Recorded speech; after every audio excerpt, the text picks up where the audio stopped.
aka district environment and natural resources committee okulungamya management y'entobazi mu kibuga. Nayongera n'alungamya n'agamba nti akakiiko ako RDC oba RCC alina kubeera omu, so si ba deputies tebalina kubeera bamemba b'akakiiko. Okulungamizibwa kwe yakuwaako kopi Attorney General n'awa Minister wa Kampala and Metropolitan Affairs n'awa Deputy Attorney General n'awa Deputy Solicitor General n'awa Executive Director wa NEMA, naye nga awandiikidde Executive Director wa KCC kubanga yali amuwandiikidde kumwebuuzaako. Era ebbaluwa yafunibwa ng'ennaku z'omwezi 13 Septemba, lunaku lwe lumu lwe yawandiikibwa. Okuva olwo twalina kimu kyali kigenze mu maaso kumpi mwaka gumu n'ekitundu. Obukulembezi bwa KCC busirise, tewali kigenda mu maaso paka jjo we bamenye abantu baffe e Kawaala abagendedde Maziga. Era nabadde nva ebweru mu lukiiko lw'aba mayors n'ensanga amaziga mangi. Omu ku basoose okunsinkana yabadde Honorable Kawalya, n'ansaba mangu ddala tuteekewo tugende tulambule abantu ate tugezeko kulaba tutulwanirira abantu. Era nayita abakulembeze bannange, kwali meya ba mayors bonna n'empita executive yange ne Honorable Kawalya yali antuukiridde ku olwo netugenda tugenda kulinda mangu ddala tuswinging in action. Era bwe tutyo twagamba nti tetujja kusooka kugenda mu bantu kukaaba nabo, naye tusooke tugezeeko kulaba tusinkana aba NEMA, tugezeeko bagamba nti gundi twakkaanya paka nga akakiiko kakoze ki katondeddwa byatuukawa. Era bwe tutyo tetwasangayo iddi ne tuwulira nti bagenze kumenya ekajjansi, era bali mu kumenya kajjansi. Ne mukubira simu ne mwana tuli wano ku office yo abakulembeze ba Kampala Capital City tukulinze ku nsonga ezabaddewo eza eviction y'abantu. Tasobola kuŋŋamba nti kanzije naye mbadde nkyali bize ne jaamu mungi, naye ne tusaba tugira tusomesebwa abakozi be abaalimu ate nga bavunaanyizibwa ku by'entobazi. Dr. Sebadduka n'omulala ne batandika otuyitiramu nga naffe tubabuuza ebibuuzo. Era oluvannyuma awo batugamba ekyali badde kisinga obulungi mu kifo ky'okuddaana okutuula okulinda, wandigeze requestion ogiteeka mu buwandiike wamu ne ttiimu yo. Era twakomawo wano ne tutuula mu kakiiko ne tuwandiika ebbaluwa. Ebbaluwa eyo yiino wano ng'esaba nti NEMA esooke eyimirize okubaako ne kyekola naddala okumenya abantu mu Kampala. Ekyokubiri nga twogera ku ngeri gyebamenyamu abantu etali ya buntu ekome.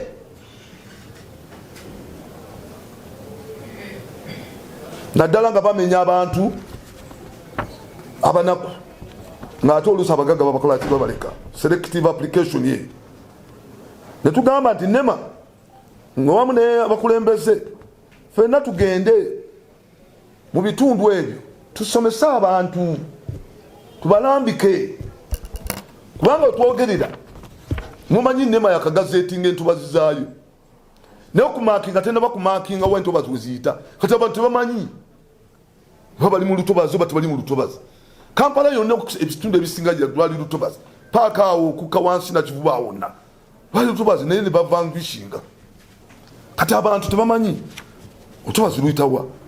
Ebitundu ebimu bateko kibaita mark stones okola boundaries zotobaza abantu bategeera nti no go zone naye mu Kampala wano wonna twali waliki mark stones nga twetaaga okugenda okutegeeza okusomesa abantu ekyo kye twasaba era bwe tutyo ebbaluwa eno egenda kusomebwa akulira ebyobulamu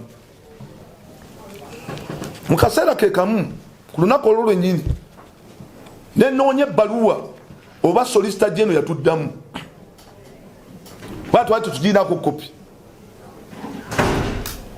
noonye mu kitongole nenfuna eyampako kopi nti solicitor general yatuddamu dda mwaka nga 11 nenebuuza lwaki KCC yasirika nebatuuka okumenya abantu nga ba KCC bafuna ebbaluwa minisita wa Kampala yafuna ebbaluwa naye ne basirika busirisi ekyo nakyebuuzizza kubanga ebbaluwa yawandikwa mu Septemba mwaka gwa 2024 okuba mpaka kakati akakiiko tekanaba kutondebwawo akalina okuluŋŋamya nga kyennyamiza era bwe tutyo netukola ki nempandikira ED wa KCCA kubanga ebbaluwa eddamu ED ekwatagana ku ebyabalemesa luli okulonda yali efuniddwa kuwabula kwenga kufuniddwa era bwe ntyo nensaba nti mangu ddala ED ayita olukiiko olugenda okulondebwa era luluŋŋamye ku nkozesa ya entobazi mu Kampala. Olukiiko luno lulina omulimu munene era NEMA tesobola kumenya okujjako ng'olukiiko luno luluŋŋamiriza muteeka era wetwagisabye nekkiriza ng'ekimanyi bulungi nnyo nti olukiiko luno lulina okuyamba. Tulabye entobazi ezibadde entobazi ez'amaanyi n'okusinga wamu nga bavanguishinze entobazi ezo okuvanguishinga kulinga okudigasetinga nti ekitundu kyazimbibwako ebizimbe kati parish namba ngeya bwayise 3 eriko bizimbe byereere maka g'abantu tusobola kuvaala lino gaa nti ogimenye okujjako tusobola okuvanguishinga nga recommendation ekola ekyo olukiiko luno lwe lusobola okugikola oba muntegeera tikati n'ekitundu tekisobola kubeera redeemed n'olwensonga eyo tusabe nga tuyita mu kakiiko kano ekitundu kino kibeere vanquished abantu babeere nga batudde entende bazimbe ebizimbe ebiri siriyasi kubanga Uganda tulakinga amayumba 2,400,000 mu Kampala tulakinga amayumba agasukka 35,000 ettaka lya Kampala obugazi bwalyo buli square kilometer akonno nga kekagenda okuluŋŋamya ebikwatagana kuki ku ntobazi era ED wa KCCA yategeezebwa akola invitation ennaku z'omwezi nga 25 July 2024 nayinvitinga abalina okutawulira emiranga gy'abantu baleme kujja ng'omuntu anakongola enkoko. Waliwo stories banyumya nti omusajja yakongola enkoko banene bamugamba enkoko girumya nakongola ebyo babina nabijjako natandika ogisuulira obunyeebo nejjanga ebojja wejjemugoberera otegera bulungi nnyo eno miliyoni emu gyokwata terina kyesobola kutereeza bulamu bw'abantu. Abantu tubalese tolinge tubafunire wantu owatuufu bala nga bali muki ntobasi. Then 2 selective application. Hantu bantu baduna kukayana singa ne bifactory na bijibwa tugere nti dali teka likola ki likola kibata rule of law is the equal enforcement or unselective enforcement of the law. Kibata rule of law is the enforcement of the law. kati buli wogezaako okusosolamu ebyana nebibaawo yoli mugaggana wa factory nasigala nga ye abaddewo nomenya omunaku. That's injustice.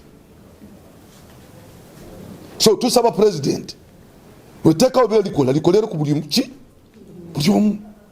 Wogenda wano kinawataka chano kinawataka swamp yonna bagimazeewo nituvaayo netulwana waliwo nelunaku nayingira tractor nga nguba abagagga bamalawo egundi naye kakati genda olabe kyova olaba nti flood zitukuba.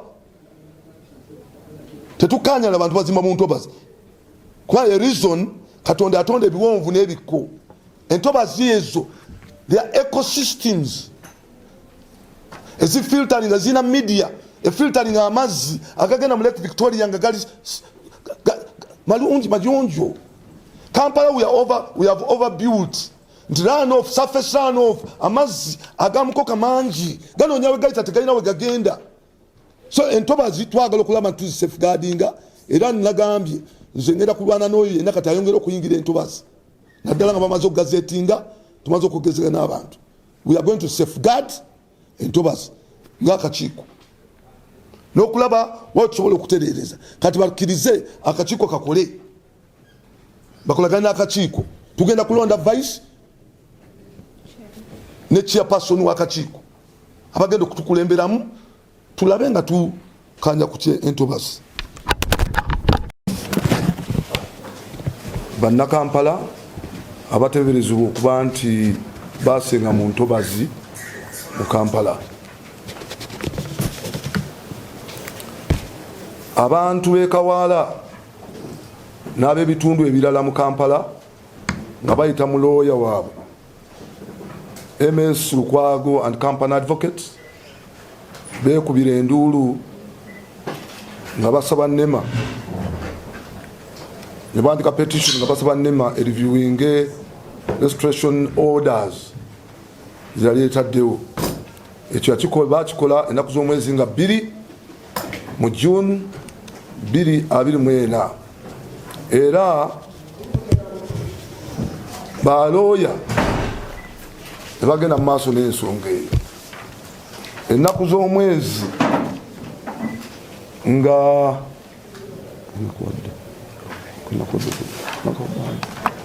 ennaku z'omwezi nga 25 mu June 2025 ED wa NEMA ng'ali wamu n'abakulembeze ba Kampala Capital City nga bakulembeddwamu Lord Mayor Erias Lukwago, kwaliko Minister we Mchala Namazi, kubeerako speaker yali speaker wa Nakawa Godfrey Luyombya, kwaliko Dr. Serunjo Emmanuel, ne kubeerako ne bakansala abalala bangi owamu ne abakulembeze b'ekyalo naddala eky'Ekawaala n'ebyalo ebirala. Basisinkana abannema ne bakkaanya ku bintu bino wammanga. Bakkaanya nti mu nnaku 20 banaateekawo akakiiko akayitibwa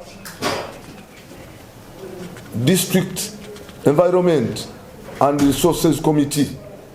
Ako nno nga kalina muteeka okuba nti ke kalungamya ebikwatagana ku ntobazi mu buli district. Kati nga aka Kampala kalina okuteekebwawo olwo NEMA eryoke egende mu maaso n'ebikolwa byayo ebyokulaba nti bakolagana n'akakiiko kano ku restoringa entobazi. Ekyo kibatuukako era ne bakiteeka mu maaso g'abamawulire ng'ennaku z'omwezi 25 June 2024 era nga ekiteeso ekyo kibakkiriziganyako kyali kikomanga 15 July 2024 era ne bakkaanya nti NEMA etekewo enkola eyokuba nti ewuliriza petition z'abantu ziba bakoze, era ne bakkaanya nti NEMA ekwatagane ne UNRA wamu ne KCCA okulaba abantu abaali bali affected ne projects ezaali zigenda okugenda mu maaso wali wagenda okuyita enguudo, kubanga abamu balina okusasulirwa. Ebbaluwa ezo ezikwata ku ebyo abakulembeze bano bagenda zisoma, kubanga nze eriiso lirabika ligaanye. Era ne bateesa nti NEMA wamu ne obukulembeze bw'ekibuga bajja kukwatagana bagende bakole outreach programs okuinteractinga n'abantu, okulaba nti bogerezeganya ku nsonga ezikwatagana ne obutonde bw'ensi. Era ne bakkaanya nti NEMA ejja kukola evaluation okulaba ebifo ebimu mu Kampala ebisobola okubeera redeemable n'ebyo ebitasobola kubeera redeemable. Okwo kwe kwali okukkaanya, ono ajja tusomera bulungi nnyo mu Luzungu. Okusookera ddala tusaba NEMA nti eveeyo emakinge boundaries z'entobazi, kubanga si buli wali olutobazi nti tebakkiriza kukolerawo. Nina taito yange nsobola okubaako nekyenkolerawo nga nfunye olukusa okuva mu NEMA wange.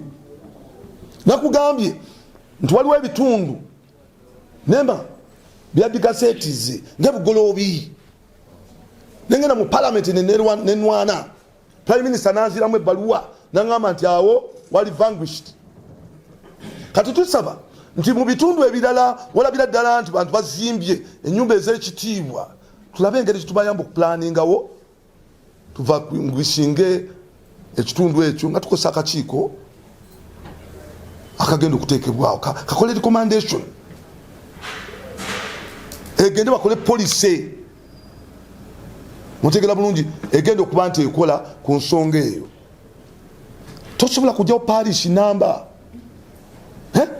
parish number no. Tulabyeko obumenyi bw'amateeka nga bweyongera, bwe bamenya nakawa naggulu obutayimbwa ne butandika okusukka. Nti eno presidential directive ate oteddibwamu n'olwensoma alina okukola kyonna ekisoboka okulaba nti batuukiriza presidential directive. Number 2, naye tutegeeza nti oyo yenna yali agenze ku ttaka eryo ng'etteeka lya 1998 limumanyi, agende mu kooti bajja kumuliirira. Naye balikagaza nti bagenda kuliirira abantu balala. Etteeka lya 1998 eryo liwa omuntu yenna abadde ku ttaka eryo kubeera nti abeera ne wannannyini tabaako. Bingi nnyo ebyogera ku nsonga, naye nga batageezezza nti ng'abakulu bwe bagambye selective application of the law yesinga okugyamu abantu, nti oze ono omuwese tomugize ate nojjayo ono. Bwe bali bamenya ennyumba ya Nyakaana bwe batyo bakola, basikayo ya minisita ne bagireka, ne bagenda ya mwami Sebana ne bagireka, ne bajja ne bajja ya Nyakaana, bwe batyo batambula. Selective application of the law kyekisinga okunyiza abantu. Vanquishing ekyo nkyogeddeko nti ebitundu ebisinga Nakawa byali degazetted, ebugolo byawo lwali olutobazi lwennyini lwolabirako ddala, nenwana nenyigala ekitrakita ne bagoba. Gavumenti yakkiriza bazimbe nyumba za bupangisa, era bali mu kuzimba paka ku Lake Victoria. So selective application, resettlement plan tujogeddeko, singa tetuyiye engeri ya restoring abantu abo resettle them, ojja kwesanga nti obumenyi bw'amateeka bweyongedde. Insecurity, webanga gavumenti esobola okuvaayo neyamba abanoonyi b'obubudamu, mbagambe tulina abanoonyi b'obubudamu 17,000 mu Kampala, wala bazimbidde babawa ne ssente abamu, naye ate munda Uganda asasula omusolo. Lwaki omumenya? N'okwata senti n'ozimuwa kale tukuwadde genda onoonye walungi zigenda kuzimba economy ze sente zisigala mu economy naye n'omumenya n'atandika okuba abantu obutayimbwa that insecurity ereetebwa si nnungi. Baliwo minisita abasse then ne meeya waffe ow'Elwaza neyabeeraze Nantale Uzako.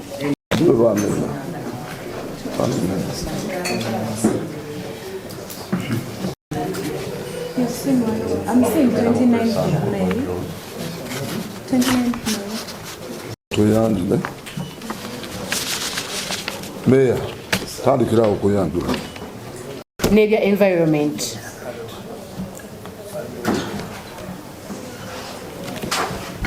wale ebyenguudo Kampala nsanyusa obbala wabe watu saala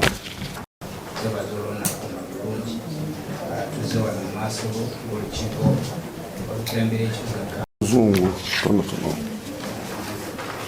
nsanyusa obbalaba era njagala obeebaza okuba nti muzze bonna mu Kampala division mayors n'aba members bonna balina okubeera kakiiko ako ng'etteeka bwe lirambikiddwa. Ebbaluwa ye yino wano ngiina ng'eyise olukiiko olwo lwalina okubeerawo ku Mande nga 29 July 2029 era nga lwalina okubeera mu Mayor's Parlour wano ku City Hall. N'agenda n'agiwa era amazima amatuufu twajja tutandika okwagala okulonda ffena twaggwayo kumpi tulonda akakiiko ako akagenda okuluŋŋamya ebikwatagana ku ntobazi mu Kampala. Naye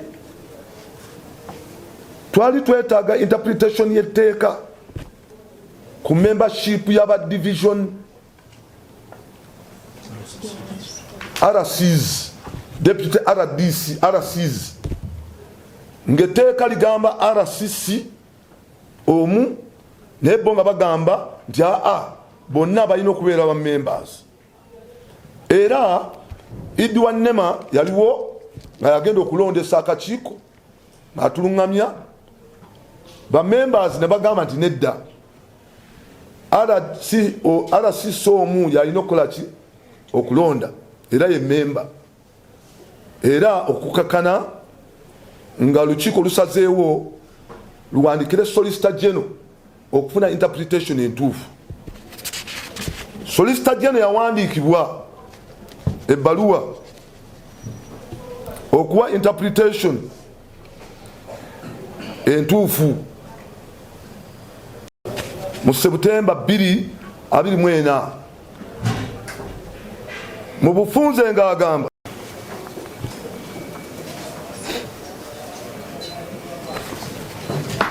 By that time, they were led by His Worship, the Lord Mayor Elias Lukwago, held a meeting with National Environment, then ongoing operations that were being undertaken by NEMA. Godfrey, by that time I was Speaker for Nakawa and I was present. A number of many councillors, the local consulted, pending the following. The District Natural Resources and Environmental Committee as to coordinate the environmental activities with NEMA, and that is the committee that the Lord Mayor has been talking about. That has not, before you come and restore, you must issue restoration orders, as opposed to just coming in the wee hours who are awaiting for compensation over the Ginger Expressway and Lubigi consideration at police level. Your Worship, This comes after report, after Petition for review of a restoration order. The above refers.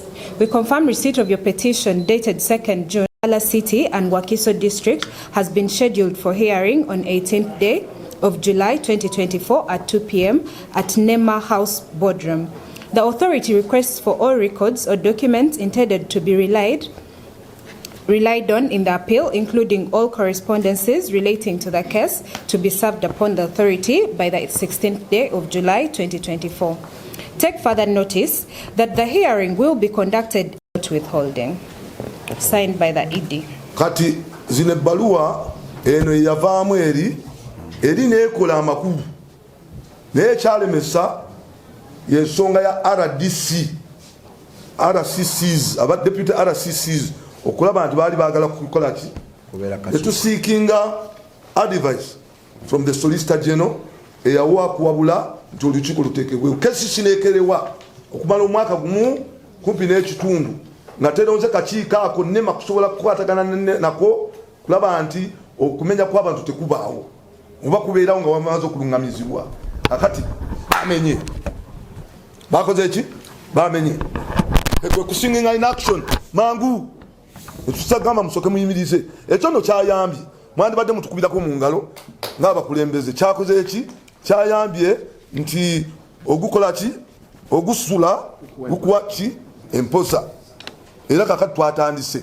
n'okulaba nti tugenda mu kuteesa akakiiko kano nga kateekeddwawo okulaba nti entobazi ezimu ezitasobola kuddamu kubeera ntobazi bifuuke ebifo ebyenkalakkalira eby'abantu ebiri planned zimbibwemu amayumba agategerekeka tuplaningewo bulungi ekyo nno nga akakiiko kano akagenda okutondebwawo kekagenda okuba nti kateesa ebiteeso ebyo n'okukola recommendation eri abakulu okusobola okutereeza poliisi ku nsonga eyo kati lero oluganda sinkana abamu tiimu eno yagenze ebwayise mu kitundu kye baali bagenda okuddamu okumenya on Tuesday last week n'olwokuba nti twagenda ne tusaba ne bayimiriza Kawaala baali bagenda kuddayo era bamenye n'ebitundu ebirala byonna naye okuvaayo kwaffe ate mu bumu nga tetwesosodde mu bibiina byabufuzi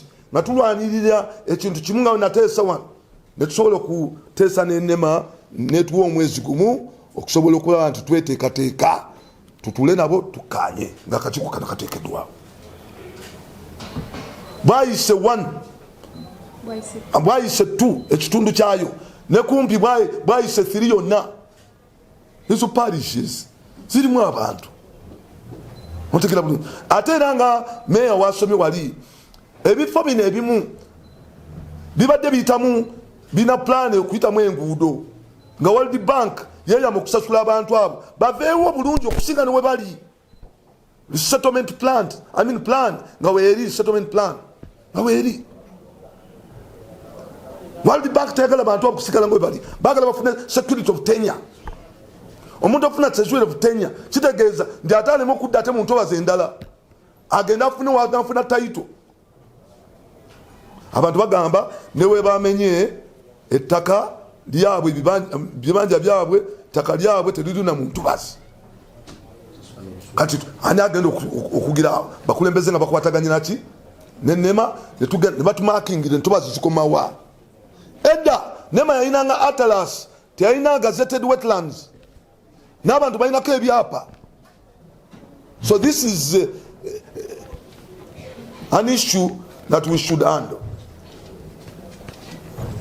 oluganda lweru wali walina ekibuuzo okubanga osobodde okuddukirira abantu baffe ab'Ekawaala ate n'ebitundu ebya mu Kampala abali mu bitundu netuyinza okugamba nti birimuko amazzi kubanga tulete tubaza ate tujja kuba tubamenya amateeka naye ebitundu ebirimu low lying areas ezo abantu baffe gye bazza ati nga bagenda bamenya so Lord Mayor etwebaza ebbaluwa giwandiikira NEMA naye banga bakuzeemu okutuwa obudde okumwe kwetereeza andafu okutereeza akakiiko abeeyo kayimirirewo tumanyi nti nno omuntu yenna bw'amala emyaka 12 ng'ali ku ttaka nga tatawanyiziddwa nga tawalirwa notice waba afuuse wawe abantu bano baludde mu bifo ebyo nga bamazewo ebbanga ebisuka myaka 12 teri abatawanyiza teri ayogeddeko nabo bagamba nti obano si wammwe mugende ne babanga balina n'amabaluwa nga bagula ebibanja okuva mu LC nga wona ebbaluwa za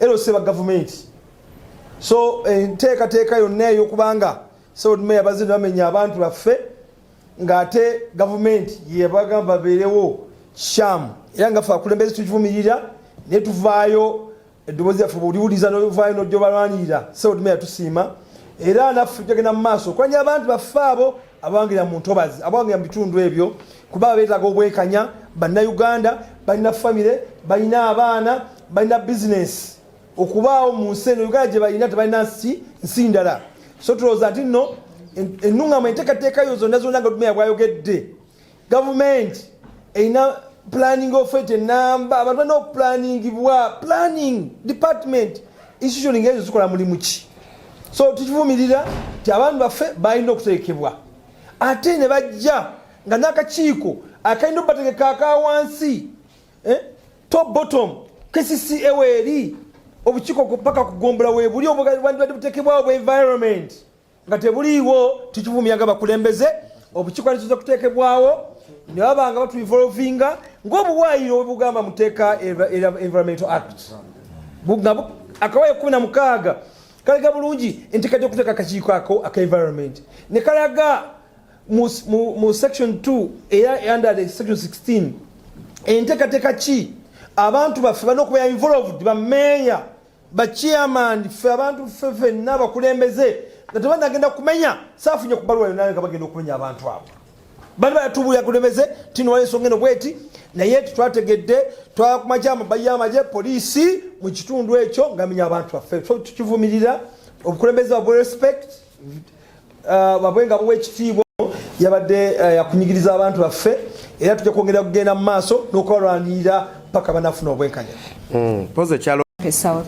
era nga mu Kawempe South mwe muli omuluka gwa Bwaise 3 we bavayo ne batugamba nti gonna buli muntu obaze ekitegeeza nti abantu bange abo bonna abadde babeera mu ekyo ekitundu bakugibwawo naye okubajjukiza nti bano abantu babaddewo myaka mingi myaka 5 myaka 2 jjajja wange naye mwennyini yali abeeraawo mu Bwaise 3 so kituluma nnyo okusanga ng'abantu baffe bayisiddwa mu mbeera ye ate ne tuvumirira nnyo ensonga y'okulaba nti abantu bano bwe bajja okubamenya ate waliwo abasigalawo bw'ogenda mu Kawaala amayumba g'abantu baagamenya ne waliwo factory gye baalekawo bwe bagenda eruwijja okumenya abantu era Starbex head office ekyaliwo so tuvumirira engeri ebintu bino gye bikoleddwamu naye era nga bwe ndi minisita wa finance njagala kwongerayo ku mulanga gw'abantu abantu bano bonna abamenyeddwa baliyirirwe babawe compensation kubanga gano mataka gaabwe bino bibanja byabwe kiruma nnyo okulaba nga bamenye ennyumba y'omuntu gye yazimba mu bukadde 10 bukadde 2 nabbanja prime minister n'amuwa akakadde kamu agenda alya emmere tosobola kumenya kintu kya bukadde 2 amataka agalimu ssente ate omuntu n'omuwaaki kakadde kokka kiba tekikola makulu so njagala okwogera eddoboozi lyange that kind of insecurity is uncalled for and therefore tusaba tukole ekintu ekisoboka ebibaddewo ife ng'abakulembeze b'omu Kampala abapya tukkiriza nti no tetukyayagala mataba mu Kampala ndowooza nammwe abantu nammwe mutukkiririzaamu kitegeeza nti ffe ng'abakulembeze tulina okukola ekintu kyonna okulwanyisa amataba kubanga amataba we gajja gatta bizinesi z'abantu naye newankubadde tulwanyisa amataba ate abantu abalala tetulina banyigiriza nnyo kugenda mu bwavu mulabye abantu nga basetolinga mu ntobazi NEMA terina kyekozeewo kitegeeza NEMA nga yo obuvunaanyizibwa bwayo tebukoze etunulira bano abantu nga bazimba mu ntobazi neetabagambako ate lutuuka ekiseera n'engenda n'ebamenya buli woomenya omuntu obeera oleeta sayiko y'obwavu kubanga ogenda mumenya nga yebagambye ogenda muwa miliyoni 1 ya compensation ng'ennyumba ye agizimbisizo miliyoni nga 2 oba 3 obeera omuzizaayo mu bwavu kiyandirowoozezza okunoonya ssente z'abaana fees z'abaana ali mu kunoonya wakudda ekyo tetukikkiririzaamu kinankubadde tuwagala abantu bave mu ntobazi n'ate tetukkiriza kubateeka mu sayiko ya bwavu buli kiseera era nga tusaba NEMA ekisooka obuvunaanyizibwa bwayo ebukole okumonitaringa zino entobazi nti abantu tebazisetolingamu ate ne ba LC1 kubanga omuntu yes asobola okubeera n'ettaka mu ntobazi naye NEMA yerina omuwa kikyalina odikoleramu eri ettaka ne ba LC1 abali responsible nabo bamanye nga lino ettaka balisayiningako ditunda babuulire abantu kye balina okukolako kulina ettaka ng'ekisooka okuwuliriza okwemulugunya kw'abantu abali mu ebyo ebifo bye bayita entobazi tugenda biwuliriza byonna kubanga waliwo abamu pulaani nga Lord Meeya bw'agambye zino wetlands ezimu bayinza okuba nga tebakyazizaayo mu wetland naye tufuneko parts ezimu nti tugeze bwayise firi bagambye parish n'abaagala gimenya naye tusobola okutuuka mu situation nga ffenna tusobola okuwangula abantu baffe basobola okuwangula gavumenti naye esobola okuwangula paati emu tugeze neddayo mu wetland wabula paati emu nibazimbirako abantu ennyumba nga basobola okubeeramu kubanga tosobola kugamba muntu yagula ettaka lye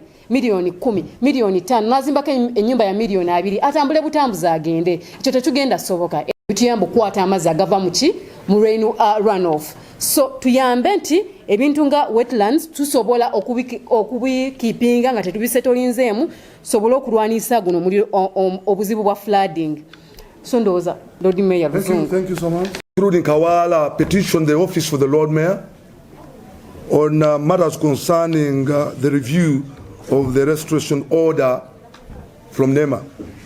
Speaker of Nakawa Division met with the ED of NEMA at NEMA offices and resolved that one, they should halt the process of eviction, and two, that KCCS should constitute the Environment and Natural Resources Committee that was supposed to oversee the management of wetlands in the city. They also agreed that they, together with KCCA, visit the affected communities and sensitize them on better practices on how to manage wetlands. They also agreed that NEMA, KCCA and UNRWA should agree on how to compensate the people, those that were PAPs during that time, because that area is going to house all its reserve for quite a number of projects, government projects, and priority programs, projects. So they agreed that they should also make an assessment of those areas that cannot be reclaimed. Or, which word did they use? There is a word they used. Restored. Let me say restored. And that maybe they should vanquish it through a policy and make it available for the people. So those were the arguments. Gave KCCA 20 days to make sure that they constitute the committee that was supposed to be made by some members. And the request was that to advise on whether the deputy RDCs are part of the committee. The advice was that they are not. And therefore, he advised that the committee should be constituted. Unfortunately, it has taken 1.5 years without even looking into the documents. When I was coming from South Africa, where we had a meeting of all the mayors in East Africa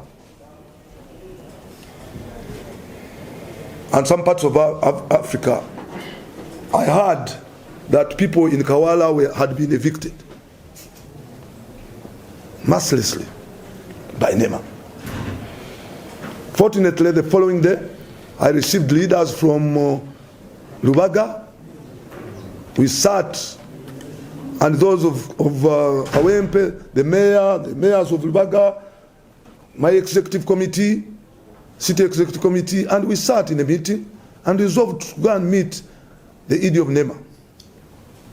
When we went there, the ED was not in the office, but we were able to discuss with the NEMA staff, who advised us to put our request in writing, because we had already resolved that we should request NEMA to halt the eviction, then 2, to allow us to constitute a committee, 3, to be able to join us in sensitizing the communities, which request NEMA accepted. But they requested us that we should constitute the committee within 1 month, and within that month advise people for those that are in the wetlands, to vacate the wetlands, but also see ways of helping other people that are actually not in the wetlands. So that was in the letter that is going to be read to you in detail by one of us here. So I had to look around I had to look for the letter that had been written by the Solicitor General advising us on how to go over constituting the committee. Fortunately, I went to several offices in KCC and got that letter. And the letter had been written and copied to the following. What was the letter? The advice is here. It will be also read. It was copied to the Attorney General, the Minister of Kampala and Metropolitan Affairs, the Deputy Attorney General, the Deputy Solicitor General, and the Executive Director of NEMA. It was written to the Executive Director of KCCA. It has taken KCCA 1.5 years without constituting that important committee. So when we came in the office, after looking for this letter, I wrote to the ED, going to invite all the members that are supposed to make the committee. The members that are supposed to be on this committee are clearly indicated here in section 27 of the National Environment Act. The district chairperson, in the case of KCCA, it's the Lord Mayor. The members of Parliament representing Kampala, there are 10. The resident district commissioner, who is 1. The secretary for environment, who is my secretary here. The district natural resources officer. The chief accounting officer, in the case of Kampala, she's the ED of Kampala Capital City Authority. The district engineer, in the case of Kampala, it is the director of engineering. The town clerks of the various divisions. The mayors, we have 5 mayors, and remember 5 town clerks. We have the district planners, we have 1 district planner, we have the physical planning officer, and the community development office. All these are supposed to convene according to the law and elect the chairperson of the committee and the vice chairperson. And this committee has a great role to play in the management of the ecosystem, the environment. It is supposed even to make a recommendation to vanquish some of those areas that are already over-concentrated and overbuilt, that cannot be restored. So it can make that recommendation for better land use. For instance, there is a ploy to evict all the people in YEC 3 and part of YEC 2. These are overpopulated communities and they are overconstructed. Why don't we vanquish those areas and perhaps plan them very well to be able to accommodate proper housing for our people? You are all aware that evicting these people without a settlement plan will create insecurity in the country, and that's the reason that we want to constitute this this committee a little fast so that we can address those challenges. You should be aware that NEMA was going to evict another set of people in Kawala the following day. It was supposed to evict the people of YEC 2 and YEC 3. So we came in to make sure that we stop the process as we discuss. There is a Uganda story that says Ogusula Kukuachi Imposa. But we are also saying no, there shouldn't be selective application of the law. Why in a community do you demolish only houses for the vulnerable people and leave out those for the tycoons?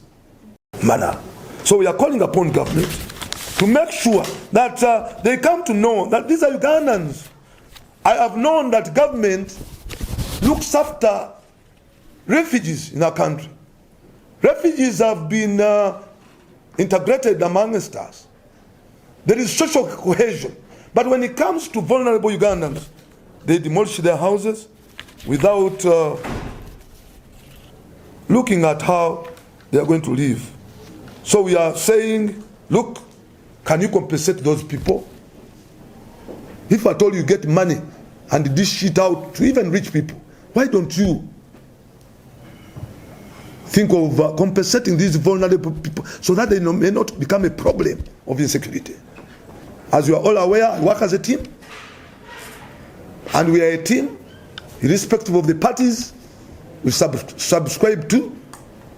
So allow us, each of these members, to say something in English, beginning from the Gudo Northern Bypass. Abantu babalirira abali mu line y'oluguudo. National Water and Sewage Corporation weyali eteekawo sewage plant mu Lubigi. Era mu kitundu ekyo sewage plant weyayita abantu bakola ki? Babalirira. World Bank ng'ekolagana ne KCCA ku nsonga ya drainage master plan we baali bakola ku drainage system eya Lubigi still abantu abamu bakola ki? Babalirira. Kitegeeza bodies zino ziri recognizinga nti abantu abadde mu kitundu ekyo bamanyikiddwa era balina obwannannyini abamu balina n'obusuulu basasula oba mu Buganda Land Board n'awalala. So tulowooza nti mu nkola ennungamu ey'akakiiko kano akanajja katunule kakole assessment kalabe oba bano abali affected basobola okubeera nga bakola ki? Nga bafuna okuliirirwa okubasaanidde. Banakyabo wadde akaseera ako tubasaba mwenga abakulembeze mugambe ku bantu baleme okweyongera okuzimba mu ntobazi.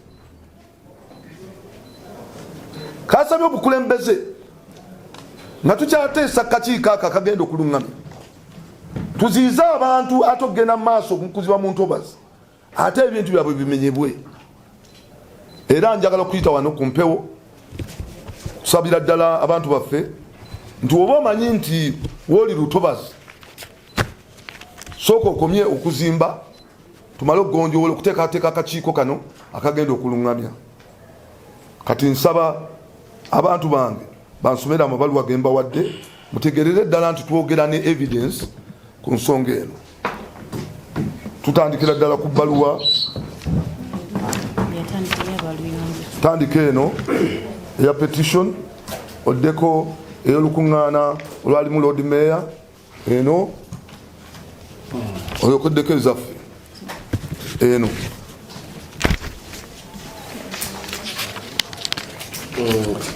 Tusome verbatim. Soma mama.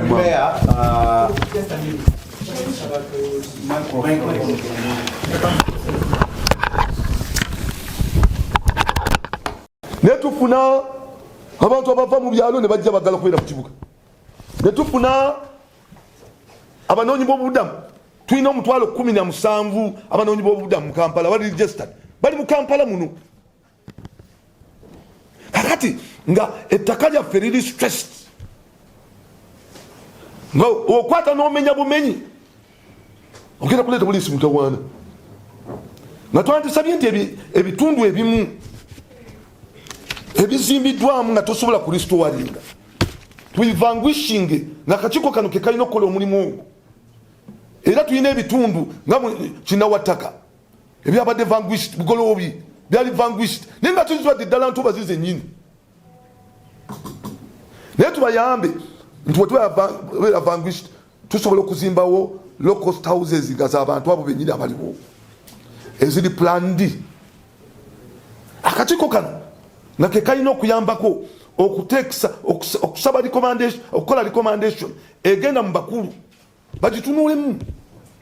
Kikoleddwa owalala nga twandisabye nti akakiiko kano kateekebwewo kyekyatuwandisa mangu ddala.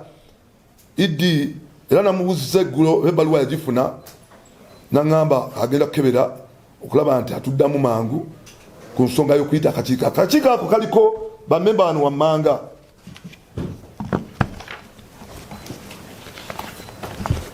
Akakiiko ako kabeerako district chairperson nga mu Kampala alina kubeera Lord Mayor mwandi kikubiddeko mu ngalo. nakwera Lord Mayor. Akakiiko kaliko bammemba ba parliament aba Kampala bonna bali 10. Akakiiko kaliko RDCs wano RCC ali omu. Kaliko secretary wa environment akakiiko na secretary wa environment ye mukyalo ono. Kaliko district natural resources officer oyo technocrat. Kaliko kawu wano kawu yabera idi wa KCCA. Kaliko district engineer yabera director wa engineering. Kaliko town clerks tuyina ba town clerks batano. Kaliko ba division mayors. Kaliko district planner. Kaliko physical planner. Kaliko community development officer. Akakiiko nga ketagisibwa mangu kalungamye enkozesa y'entobazi mu Kampala. Kampala capital city baddenga yavu mwaka gumu n'ekitundu tesobodde okuteekawo kakiiko. Twagala akakiiko ako wiiki eno kabeere nga kateekeddwawo era katandika okukola omulimu gwako nga kakwatagana n'enema mu mwezi guno ogumu ogutuweereddwa tuleme okukaaba obukaabi.